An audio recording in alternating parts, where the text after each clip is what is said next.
ছেলে মেয়েকে যারা বলছে কোরআন হাদিস ফকিরি বিদ্যা, এরাই ফকির, এরাই কুকুর শিগাল, এরা মানুষ না। কোরআন হাদিস ফকিরি বিদ্যা বেটা। মৌলানা সাহেব ছাড়া তোমার বিবাহ হয়নি, মৌলানা সাহেব ছাড়া তোমার জানাজা হয় না, মৌলানা সাহেব ছাড়া তার পিছনে তুমি সালাত আদায় করতে পারো না। মৌলানা সাহেবকে নিয়ে তুমি কটু মন্তব্য করো, ইসলামী শিক্ষা নিয়ে তুমি কটু মন্তব্য করো। কোরআন হাদিস আল্লাহর পক্ষ থেকে আসা বিদ্যা, ছেলে মেয়েকে কোরআন হাদিস শিক্ষা দিতে হবে।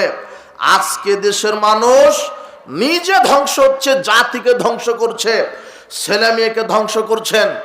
আপনি যদি মুসলমান হন তাহলে আপনার মেয়েটা কিন্ডারগার্টেনে প্লে নার্সারিতে পড়লো কেন? জবাব দেন আজকে। আপনি যদি মুসলমান হন তাহলে আপনার ছেলেকে ওই যে 6 বছর 5 বছর ওকে আপনি নার্সারিতে ভর্তি করে দিয়েছেন কেন? বাংলাদেশে কি মক্তব নাই? বাংলাদেশে কি মাদ্রাসা নাই? কিন্ডারগার্টেন প্লে নার্সারিতে পড়বে হিন্দুর বাচ্চারা। বলো তো কারা? মনে করছো তোমাকে আমি সুবহানাল্লাহর ওয়াজ শেখাবো? সুবহানাল্লাহর ওয়াজ নয় তো। কিন্ডারগার্টেন নার্সারি প্লেতে পড়বে যারা হিন্দুর বাচ্চা তারা। আর মুসলমানের বাচ্চা হলে মসজিদ মক্তবমুখী হবে। মুসলমানের বাচ্চা যদি হয় তাহলে ওই মক্তবে পড়বে, আনাকুম জানাকুম পড়বে, আলিফ বা তা সা পড়বে, ওখানে পড়ে মানুষ হবে, ওখানে পড়ে দিন শিখবে, ওখানে পড়ে শিষ্টাচার শিখবে। আর আপনি কিন্ডারগার্টেন প্লে প্রাইমারিতে ভর্তি করে দিয়েছেন মানে আপনি তদন্ত করেন ওই কিন্ডারগার্টেন নার্সারি প্লে প্রাইমারিতে লুচ্চামি শিক্ষা দেওয়ার জন্য একজন শিক্ষক নিয়োগ দেওয়া আছে। মানে যে গান শিখাবে, যে কিভাবে নাচ শিখাবে, গান শিখাবে, কিভাবে মাজা ঝুঁকাতে হয়। আর তোমার প্রাইমারি হাই স্কুল কলেজে যে সবচেয়ে বেশি নাচে তাকে মাস্টাররা বেশি নম্বর দেয়। তুমি দেখো নি মনে হয়? তোমার ওই মোবাইলে গান বাজে, টিভিতে গান বাজে, কিন্ডারগার্টেনে গান বাজে, নাচ হয়, প্লেতে, নার্সারিতে, primary high school college intermediate বিশ্ববিদ্যালয়, পহেলা বৈশাখ, 31st নাইট সব কিছুতে গান বাজে নাকি বাজে না? আমি কি মিথ্যা বলছি নাকি? গান বাজে, গান বাজে। আর আল্লাহর নবী বলছেন যারা গান বাজায় নিজে নাচে এরা কেউ মানুষ নয়, এরা হলো শুয়োর এবং বানর। এরা কি? ইয়াজআলু মিনহুমুল কিরদাতাল খানাজির। এরা হলো শুয়োর আর বানর। যারা গান মোবাইলে শুনে, টিভিতে শুনে, নাচায় ছেলে মেয়েকে, আল্লাহর নবী বলছেন লা তুআল্লিমুহুন্না, ছেলে মেয়েকে গান বাজনা শিখিয়ে দিও না। দেখো নার্সারিতে গান শিখাচ্ছে মেয়েকে, বোঝনি মনে হয় তুমি আমার কথা। দেখো প্রাইমারিতে গান শিখাচ্ছে। 5 আগস্ট দেশ স্বাধীন হলো, এই উপলক্ষে প্রত্যেকটা প্রাইমারিতে নৃত্য ড্যান্সের ব্যবস্থা করা হয়েছিল। তুমি কি জানো? জানো না মনে হয়? 5 আগস্টে দেশ স্বাধীন হয়নি নতুন করে? তো এই উপলক্ষে প্রত্যেক প্রাইমারি হাই স্কুলে গান বাজনার অনুষ্ঠান করা হয়েছিল। কেন? এই দেশ কি হিন্দুদের না মুসলমানের? তাহলে কোরআন শিখার প্রতিযোগিতা করতে পারতো না? ওখানে নৃত্যকলা শিখালো কেন? আর ওই নৃত্যকলা শিখিয়েছে, নাচ গান শিখিয়েছে। প্রাইমারিতে যদি নৃত্যকলা হয় তাহলে চতুর্দিকে প্রাইমারির শিক্ষকেরা চেয়ার টেবিল খাতা কলম নিয়ে বসে আছে, যে সবচেয়ে মাজা ঝুঁকাতে পারবে তাকে বেশি নাম্বার দিবে তারা। আপনার ছেলেটা ইন্টারমিডিয়েটে পড়ে, হাই স্কুলে পড়ে, বিদায় অনুষ্ঠান হচ্ছে, অথবা একজন চিফ গেস্ট এসেছে, প্রধান অতিথি, ওকে বসিয়ে রেখেছে মঞ্চে। আর ওই 8, 9, 10 ইন্টারমিডিয়েটে পড়ে এমন ছেলে মেয়ে ল্যাংটা পোশাক পরে নাচতিছে। আর চতুর্দিকে শিক্ষক মণ্ডলী, হেডমাস্টার, প্রিন্সিপালেরা খাতা কলম নিয়ে বসে আছে, যে কে ভালো নাচে তাকে ভালো পুরস্কার দিবে, 1 নম্বর, 2 নম্বর, 3 নম্বর। আর ওই মেয়ের বাপটা মঞ্চে আছে, হেডমাস্টারের পাশেই বসা। মেয়ের বাপ এক সময়তে বলেই ফেলে, স্যার ওই যে লম্বা ফারসা মেয়েটা যেটা বেশি মাজা ঝোলাচ্ছে, দেখেন ওই যে ওই যে ওই যে ওটা হলো আমার মেয়েটা, ওই যে ওই যে ওই যে ফারসা লম্বা মেয়েটা, ওটাই আমার মেয়ে, একটু আপনি দোয়া করে দেন যাতে করে বেশ্যাগিরি ভালো করে করতে পারে। তখন হেডমাস্টার দোয়া মেরে দেয়, বলে আলহামদুলিল্লাহ। তাহলে এরা যদি মানুষ হয় তাহলে কুকুরকে, এরা যদি মানুষ হয় তাহলে শুয়োরকে। আপনি আবার হাসছেন মানে? আপনার মেয়েটাই কলেজে পড়ে, নাচে, আপনার মেয়েটাই কিন্ডারগার্টেনে পড়ে। আপনি কি হিন্দু? হিন্দু হলে ভর্তি করে দেন কিন্ডারগার্টেনে। যদি মুসলমান হন তাহলে মক্তবে হেফজখানায়। কথা বুঝেননি মনে হয়? যদি মুসলমান হন তাহলে মাদ্রাসায়, যদি মুসলমান হন আপনার ছেলেকে যদি সঠিক শিক্ষা দিন, শিক্ষা দিতে পারেন তাহলে মাদ্রাসায়, মক্তবে।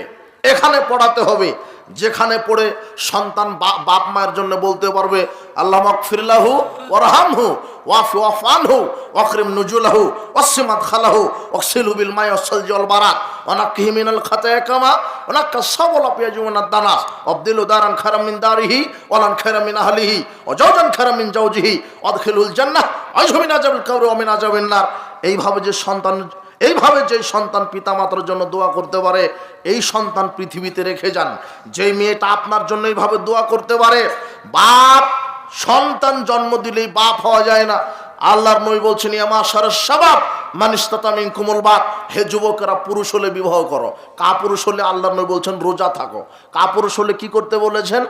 রোজা থেকে যৌবনকে দমিয়ে শেষ করে দাও। আর পুরুষ হলে বিবাহ করো। পুরুষ মানে বিবাহ করলে বউ হবে, 1 বছর পরে বাচ্চা হবে, 7 বছর পরে বাচ্চার বয়স 7 বছর হবে, তখন বাচ্চাকে বলতে হবে মোর আওলাদাকুম বিসসালাহ আমনাও সাবেসিনিন। 7 বছর যখন ছেলে মেয়ের বয়স হবে, তখন যদি পুরুষ হও বাপ যদি তুমি পুরুষের মতো হও, তখন তুমি তোমার ছেলে মেয়েকে বলবে সালাত আদায় করো, এইভাবে ওযু করো, আব্বু আম্মু এইভাবে ওযু করো, এইভাবে সূরা ফাতিহা, এইভাবে তাশাহুদ, এইভাবে তাকবীর তাহরিমা, এইভাবে রাফাল ইয়াদাইন, এইভাবে রুকু, এইভাবে সেজদা। 7 থেকে 10 বছর বয়স পর্যন্ত পিতামাতা 3 বছর ছেলে মেয়েকে সালাত শিখাবে, নিজে নিয়ে পড়বে। এরপরে 7 বছর যখন হবে, বাপ তাকে মসজিদে নিয়ে যাবে। বাপ মসজিদে নিয়ে যাবে। এক শ্রেণীর মোনাফেক আছে, মুরব্বী, ও বলে যাই বাচ্চাকে কেন মসজিদে নিয়ে এসেছিস, বাচ্চাকে কেন নিয়ে এসেছিস? বাচ্চা কি বেশ্যালয়ে যাবে? বাচ্চাকে মসজিদমুখী করতে হবে, বাচ্চাগুলিকে মসজিদে নিয়ে আসতে হবে। বাচ্চা কি ওই গানের আড্ডায় যাবে? আজকে আপনি মসজিদ বিমুখ করেছেন বলে আপনার বাচ্চাটা লুচ্চামি করতে যায়। আপনার মেয়েকে মসজিদমুখী করুন, মাদ্রাসামুখী করুন।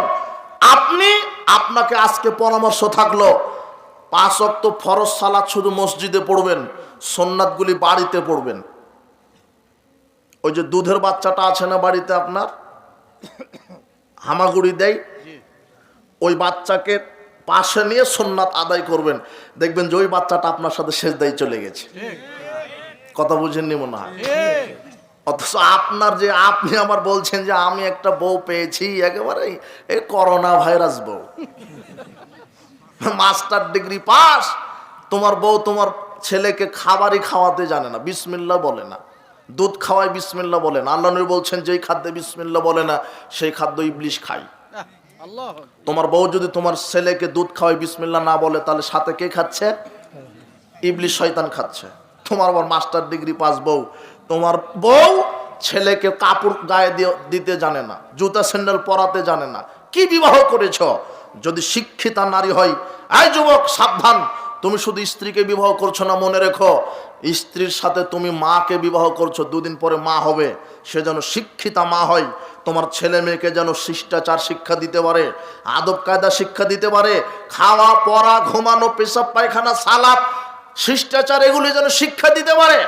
এমন দিনই পরহেজগার নারীকে তুমি বিবাহ করো। বিবাহের পূর্বে সতর্ক থাকো।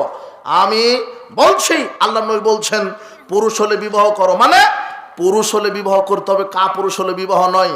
বউ হবে, বাচ্চা হবে, 7 বছর বয়স হলে 7 থেকে 10 এই 3 বছর সালাত শিখাতে হবে, মসজিদে নিয়ে যেতে হবে, নিয়ে আসতে হবে, বাড়িতে সালাত শিক্ষা দিতে হবে। এরপরে যখন 10 বছর হবে, তারপরে যদি সালাত আদায় না করে, তাহলে পিটিয়ে সালাত আদায় করাতে হবে। কি দিয়ে? লাঠি দিয়ে পিটিয়ে। আল্লাহর নবী বলছেন আল্লাহ তারফা আসাকা আনহুম আদাবান, তুমি তোমার পরিবার থেকে শিষ্টাচারের লাঠি উঠিয়ে নিও না। যদি পুরুষ হও তাহলে লাঠি থাকতে হবে। আল্লাহর নবী বলছেন আল্লেক আসাকালা বাবেক, তোমার দরজার সামনে লাঠিটা ঝুলিয়ে রাখো। দরজার সামনে কি ঝুলিয়ে রাখতে হবে? লাঠি। আল্লাহর নবী বলছেন দরজার সামনে লাঠিটা ঝুলিয়ে রাখো, মানে ছেলে মেয়ে দরজা দিয়ে বাড়িতে ঢোকার সময়তেই দেখতে পাবে, ওহো ঠিক মতো ফজর আদায় না করলে এটা পিঠের উপরে আছে। বুঝেননি মনে হয় কথা?